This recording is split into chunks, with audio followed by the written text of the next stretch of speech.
Le socle de tout ça, ce sont les sols vivants. Ça, c'est vraiment l'objectif pour pouvoir avancer vers l'AUI. Alors, le groupe Triskalia Agrosol, qui est un groupe d'agriculteurs motivés pour avancer surtout dans l'agriculture de conservation, à savoir une couverture permanente des sols, une succession optimale de cultures dans la rotation et l'assolement, et le travail minimal du sol. Ça, c'est vraiment les fondamentaux. Alors derrière, comment le faire? Eh bien, en s'enrichissant les uns des autres. J'entends souvent dire, eh bien, ce soir, en rentrant, telle chose et telle chose, je vais essayer de les appliquer chez moi, ou au moins les tester. Et peut-être retranscrire chez moi ce que lui arrive à très bien faire chez lui.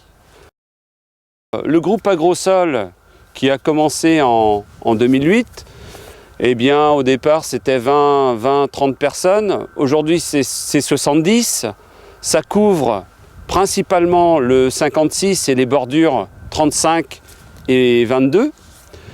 La volonté de Triskalia, c'est de pouvoir faire d'autres groupes Agrosol dans d'autres départements, je pense aux Côtes-d'Armor et Finistère, pour je dirais, accompagner beaucoup mieux et avec la proximité les agriculteurs, de manière à ce qu'on puisse avoir des références locales tout simplement ou départementales, quoi.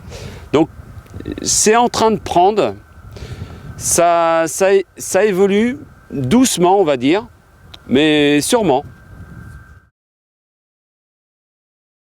Parallèlement au groupe Agrosol, il y a 3 ans, un deuxième groupe s'est créé, le groupe Ferme de référence. En complément du premier groupe, on a voulu amener, je dirais, des preuves, des résultats, des chiffres, pour vraiment prouver que cette agriculture écologiquement intensive était la voie d'avenir. Donc là, aujourd'hui, on screen une bonne vingtaine d'exploitations à grande dominante élevage. Donc toutes les pratiques culturales sont vraiment consignées.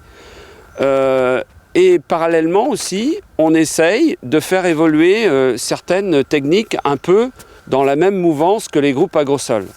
Mais on regarde toutes les innovations au niveau des différentes fermes. Certains, par exemple, ont des innovations assez intéressantes sur des conduites d'élevage avec la démédicalisation.